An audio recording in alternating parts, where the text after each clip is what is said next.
Saudações, esse é um texto mais sério, um vídeo mais sério. Não dá pra... Bom, de toda forma, estejam bem, Mestre Leider falando. Deixa eu começar fazendo uma referência pessoal. Quando eu fazia faculdade, bom, eu não tinha dinheiro, né? Tipo, nenhum. Eu não tinha bolsa, não era a época do Lula. Era a época do Fernando Henrique Cardoso. E aí, para ganhar algum, eu ficava o dia inteiro na faculdade. Eu levava muito a sério os estudos. Mas eu tinha que comer. Era um caminho de uns 3,5 km para ir, 3,5 km para voltar. Da casa onde eu vivia até a faculdade. Então dava para ir a pé, mas eu tinha que comer. E eu precisava de livros que não encontrava na biblioteca, precisava de xerox, essas coisas. Eu ganhava dinheiro fazendo trabalho para os outros, certo?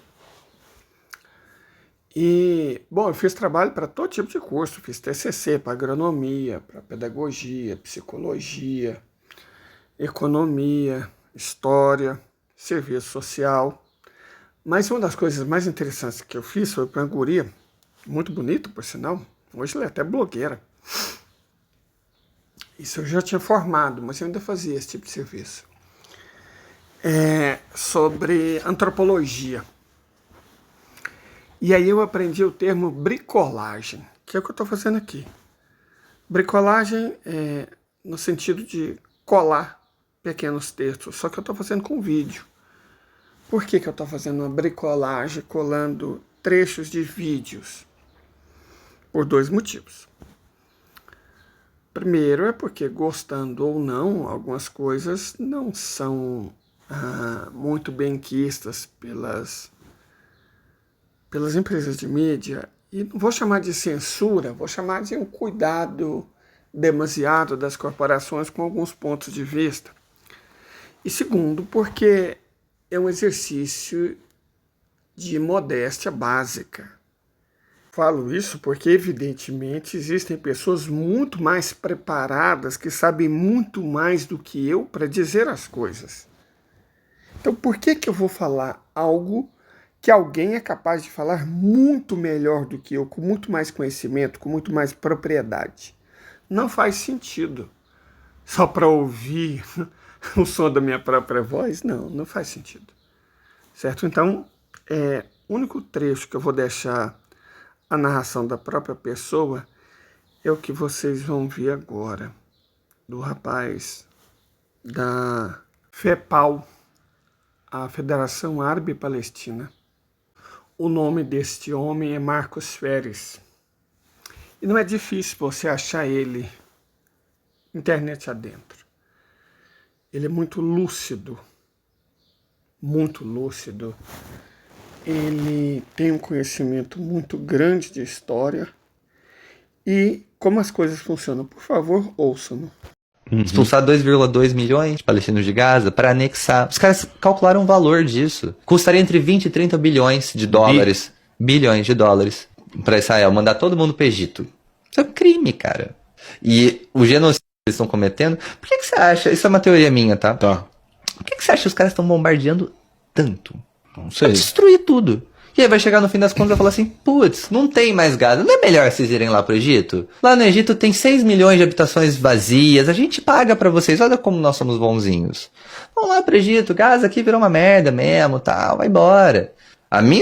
Porque isso é uma prática, não é uma teoria. Na verdade, isso é uma prática. Israel sempre destrói infraestrutura. Destruir infraestrutura é uma maneira de tornar a vida dos palestinos insuportável. Tão insuportável ao ponto dos palestinos reagirem. E aí quando os palestinos reagem, ai meu Deus. Cara, toda a violência que a gente tá vendo, só tá acontecendo uma nova etapa dessa guerra, desse conflito e tal, pelo simples fato de que israelenses morreram dessa vez. Palestinos morrem todo dia na Palestina. Palestinos são humilhados todo dia na Palestina. Israel tem crianças presas. Crianças palestinas são presas. São torturadas de Israel. Eu vi... Tá. Isso não é uma notícia, sabe? Não, eu vi num desses debates, alguém falou, não sei se foi a Mainara, se foi o Thiago, que a maioridade penal em Israel para os israelenses acho que é 18 ou 16 e para os palestinos é 12. Não sei se isso é verdade. Isso procede. Isso é pior, na verdade. Isso procede. E os palestinos... por exemplo, da Cisjordânia, eles são julgados por tribunais militares. Os israelenses, mesmo os colonos, ou seja, colonos que estão ali colonizando esse território da Cisjordânia, né, que não é território de Israel, é território ocupado militarmente, porque eles mandam um monte de colono para colonizar aquilo ali, justamente para tornar impossível a criação do Estado palestino. Um palestino da Cisjordânia ficou muito puto, pegou uma arma, bum, atirou no israelense. Ele vai ser julgado por um tribunal militar, cuja taxa de condenação é de 98%. Um israelense, um colono que está num assentamento ilegal, ou seja, ele próprio é um colono ilegal de acordo com o direito internacional, ele não tem o direito de estar ali. Ele entra na casa de um palestino, mata um palestino. Ele vai ser julgado por um tribunal civil, a taxa de condenação é inferior a 3% de crimes... Quase proporcional, inversamente proporcional. É um absurdo. Aham. Entende? Não tem apartheid. Está posto o apartheid. Uma pessoa é julgada ela comete o mesmo crime pela mesma motivação. Vamos supor que a motivação seja disputa de terra, ódio da guerra de todas as histórias. Religioso. Cara, aliás, na verdade, eu acho que essa é fudida. Essa é fudida das leis de apartheid, pra ficar muito claro, assim, do que a gente tá falando.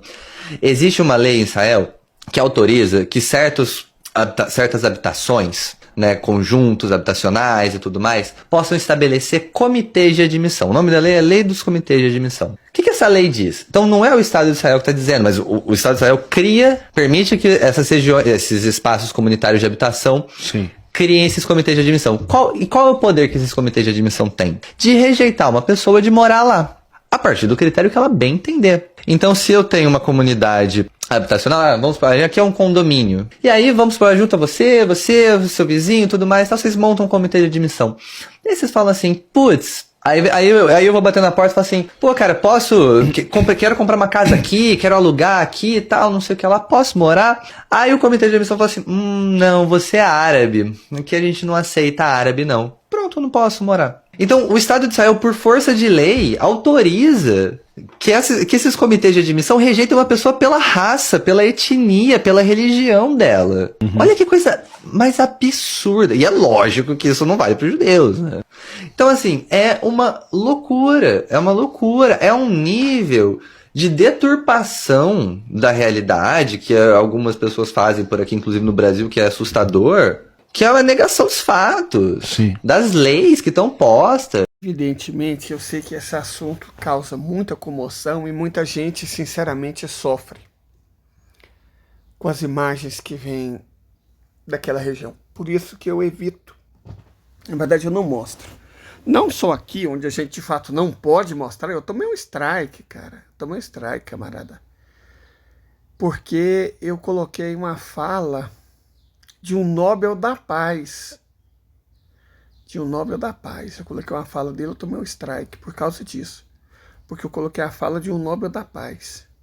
Não editei, não, só coloquei a fala dele. E tomei um strike por causa disso. Então é evidente que os limites de atuação que a gente tem em algumas redes sociais são muito estreitos. São muito estreitos mesmo. Então a gente precisa tomar determinados cuidados. Mas, ao mesmo tempo, a gente não pode simplesmente ser omisso. Não vou tocar nesse assunto, porque senão eu nunca vou crescer. Eu nunca vou crescer. Se vocês verem essa conta, é de 2008. Então, faz 15 anos que eu estou nessa plataforma. 15 anos. Mas eu comecei a publicar com força mesmo há pouco mais de um ano. E eu não faço um conteúdo assim tão ruim. Só que as pessoas são desinscritas, minhas lives caem, as notificações não chegam, eu não consigo ser monetizado. Cara, já faz 9 meses que eu estou tentando mudar o endereço aqui, deixa eu explicar para vocês, olha que loucura, né? Eu atingi as condições para monetização, tudo certo. E começou, né, a supostamente me monetizar. Mas eu teria 3 meses para mandar o número de PIN. Só que eu tentei uma vez, tentei 2 vezes, tentei 3 vezes, eles nunca me enviaram. E aí, como eu sou pobre, então eu moro de aluguel, mudei. Faz 9 meses que eu tento, 9 meses, que eu tento mudar o endereço para eles me enviarem o número de PIN para enviar para eles. E eu não consigo, simplesmente não consigo. Já tentei pelo celular, tentei pelo canal deles, tentei pelo computador, nada resolve. Eu não consigo mudar o endereço do AdSense para eles me enviar o número de PIN. Há 9 meses. E eu não sou analfabeto digital. Eu sei seguir instruções, mas eu simplesmente não consigo. Toda vez que eu consigo, aparece erro inesperado e aí volta do zero, cara. Então, é esse tipo de situação. Certo? Esse tipo de situação. Eu tenho certeza que muitos canais não passam por esse problema. Certeza absoluta que muitos canais não passam por esse problema. Eu passo. Então, evidentemente, a gente... bom, isso não me ajuda, né? Não me ajuda de forma nenhuma. Mas eu não vou reclamar. Porque tem pessoas, isso é evidente, que sofrem muito mais do que eu. Muito mais do que eu. A guerra, e eu falo sobre isso há muito tempo. Eu tenho um viés de análise materialista histórico dialético. O que é um viés de análise materialista histórico dialético? É marxiano. Eu parto das condições dadas da realidade e que a sociedade é fruto de um processo histórico no qual existe constantemente uma luta de classes, né? A classe opressora e a classe oprimida. Essa análise divide a realidade como sendo construída a partir de 2 estruturas básicas. A infraestrutura, que é a base material da produção, né? Que por sua vez é dividida entre forças produtivas e relações de produção. E a menos falada superestrutura, que é a base jurídica e ideológica da produção. Essa superestrutura, ela não é muito falada, ela não é muito bem tratada. Nós temos no Brasil grandes especialistas nisso. Inclusive, eu já coloquei falas desses especialistas em vídeos meus, porque são caras muito bons. No mundo, há muito pouco sobre superestrutura, né? Esse pessoal, os negacionistas do PCO, né, que negam o aquecimento global, o pessoal desses partidos, não vamos citar nomes, né? Desses partidos supostamente de esquerda, mas antipetistas, ou pró-democratas, que adoram uma entrevista na Globo, né? Que são decoloniais, esse povo mais identitário, né? A esquerda que a direita gosta, eles falam muito pouco disso, para não falar nada, e por motivos óbvios, né? Por motivos óbvios, porque eles, ao debater superestrutura, teriam que falar dos patrocinadores deles, né? Então, você não vê muita coisa sobre superestrutura. Mas o que é a superestrutura? Né? Como eu disse, a base, como Marx, né? A obra de Marx deixa clara, é a base jurídica e ideológica da produção. A base ideológica são as globos da vida, né? A imprensa, as redes sociais, as religiões, os evangélicos, por exemplo. Aqui no Brasil, os melhores representantes dessa superestrutura pró-capitalista são, de longe, os pastores evangélicos, né? Os evangélicos, né? Porque eles conseguem convencer pobre de que cristianismo é apoiar rico e que essa é uma coisa calvinista, né? Você está predestinado, mas não sabe, portanto, se vai para o céu ou vai para o inferno. Mas um bom indicativo é a prosperidade financeira. O que é uma bobagem, né? Se você considerar o que Cristo efetivamente diz e como ele efetivamente viveu. A teologia da prosperidade é uma aberração. A teologia da prosperidade é uma aberração. É culto a Momon. É culto ao bezerro de ouro. É a única religião que Jesus de fato combateu. É o culto a Momon, o dinheiro. É a única religião que Jesus combateu. No tempo de Jesus, ele vivia na Palestina, né? Você tinha uma porrada de deuses romanos, você estava muito perto do Egito, deuses egípcios, deuses gregos, um politeísta do Carvalho, né? Muito politeísmo ali. Você tinha as antigas religiões politeístas nativas da própria Palestina, né? Que existiam desde a época dos extintos hebreus. Então você tinha vários deuses caldeus, esse povo todo. A Palestina, exatamente pela posição, né, ter sido dominada por gregos, depois por romanos, está muito próxima do Egito, está numa região historicamente politeísta, é uma religião de todo tipo de culto, sem falar que tinha também os samaritanos, né? E Jesus sempre lidou muito bem com isso. No caso da samaritana, por exemplo, ela era uma samaritana. A samaritana é como se fosse um judeu. Não existe o povo judeu. É religião judaica. Também não existe o povo samaritano. É religião samaritana. Quando se fala de samaritana, está falando de uma pessoa que tinha outra religião. E Jesus, quando fala da água viva, não pede para ela se converter. Jesus nunca fez isso. No caso de Jesus com a fenícia, ele também não pediu para ela se converter. No caso do centurião romano, Jesus não pediu para ele se converter. Jesus não pedia para ninguém se converter à religião.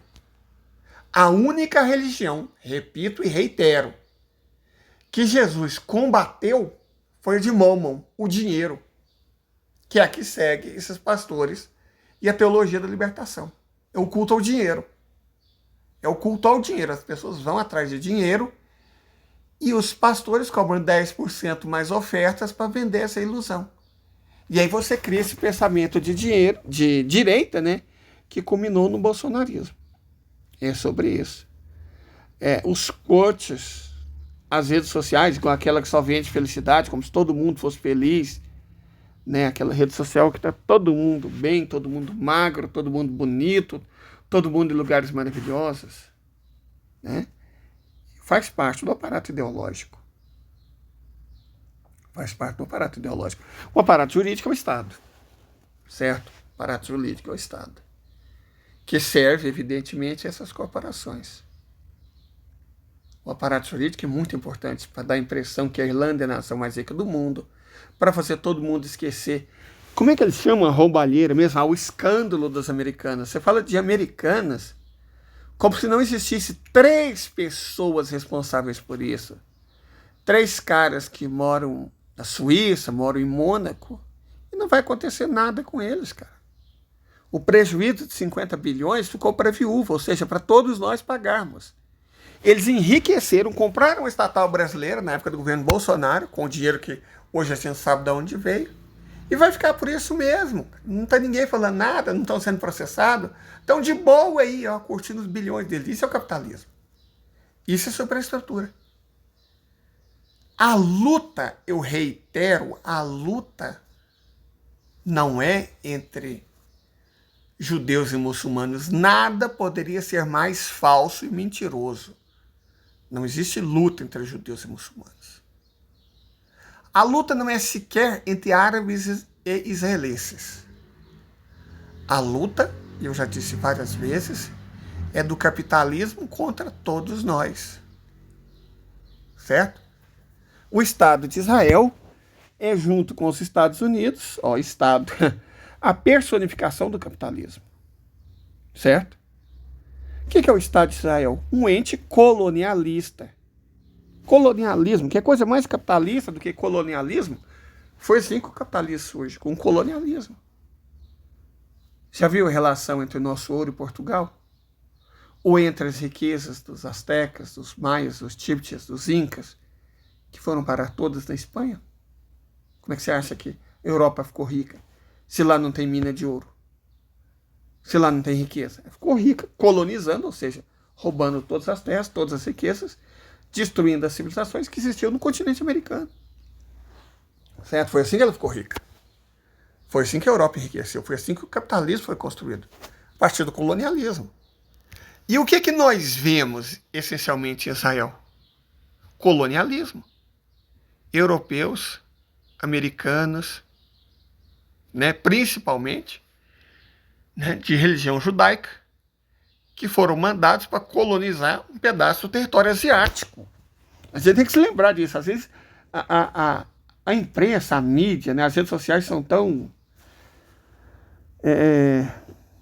elas camuflam isso, né? A gente esquece que efetivamente a Palestina é a Ásia.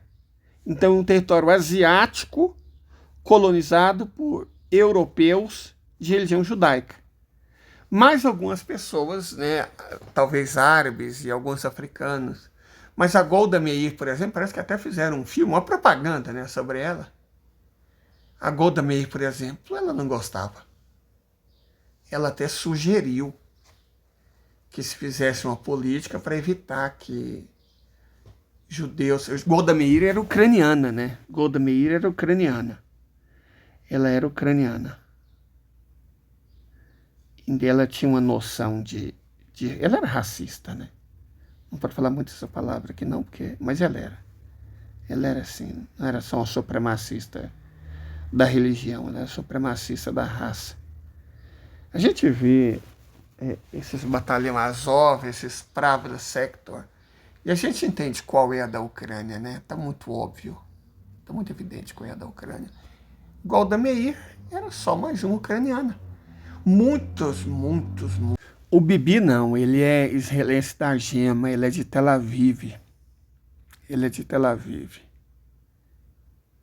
E cara, sinceramente, quando a gente pensa nessa lógica dessa guerra, porque o que está acontecendo é um massacre, né? Não é uma guerra, é um massacre. A gente não pode usar as palavras aqui para não sofrer strike. Mas é aquela palavra que começa com geno, sim? É isso que está acontecendo. Eu falar ou deixar de falar não vai fazer diferença, alguém pode dizer. Mas se todo mundo ficar calado, aí sim faz diferença. O silêncio é a maneira covarde de você ser cúmplice com o opressor. Eu recomendo demais vocês lerem o livro do Paulo Freire, que os bolsonaristas criticam, mas evidentemente nunca leram, né? Porque se tivessem lido, teriam entendido e não seriam bolsonaristas. Pedagogia do oprimido. O conceito de oprimido e opressor em Paulo Freire tem a ver com autonomia, né? Tem a ver com poder querer mais, o opressor, e querer menos, o oprimido. A ideia da pedagogia do oprimido não é fazer com que ele queira mais, fazer com que ele busque autonomia. Porque esse querer mais é exatamente essa lógica de uma pedagogia não libertadora, que faz com que o oprimido queira ser opressor. Aí ele fala, porra, os israelenses, né, tá fazendo isso com gás, o que os alemães fizeram outrora no gueto de Varsóvia. Cara, a questão não é essa, a lógica não é bem essa, não. Não é uma questão de ser israelense. É questão de ser capitalismo. O capitalismo fez com os judeus no gueto de Varsóvia o que o capitalismo está fazendo com os palestinos em Gaza. É capitalismo, a lógica é capitalista. Tá certo? Eu não coloco, como eu disse, eu não coloco imagem. Eu acho horrível você ganhar audiência com as imagens horríveis que você mostra. Dinheiro eu não ganho, porque, como eu disse, o YouTube não me monetiza e pelo jeito nunca vai, né? Nunca vai. Mas a questão aqui é outra. Essa imagem mostra as pessoas de Gaza agradecendo a Deus que elas estavam passando sede e aí choveu. Eu não sei se vocês viram as reportagens dos refugiados que chegaram no Brasil. 2 crianças teve que ser internada por desnutrição assim que chegou no Brasil. Quer dizer, estavam passando fome. Cara. E eu também já li que muitas estão sendo perseguidas, né? Aquele pessoal está sendo perseguido por causa da reportagem da Globo, que vendeu eles como se fosse terrorista. Cara, é difícil você usar a palavra câncer, que foi a doença que matou meu pai. Mas a Globo é um. Ela é um. Porque você pode até mentir, manipular. Mas eu creio que humanidade seria o mínimo. Você negar a humanidade dos outros, você jogar uma população inteira contra 34 pessoas que estavam passando fome e sede em casa. Eu, sinceramente, eu não posso tomar o segundo strike, então eu não posso ser sincero. São horríveis esses tempos. São horríveis esses tempos. Mas esses tempos vão passar. Esses tempos vão passar, vocês podem ter certeza disso. Esses tempos vão passar. Tenham confiança.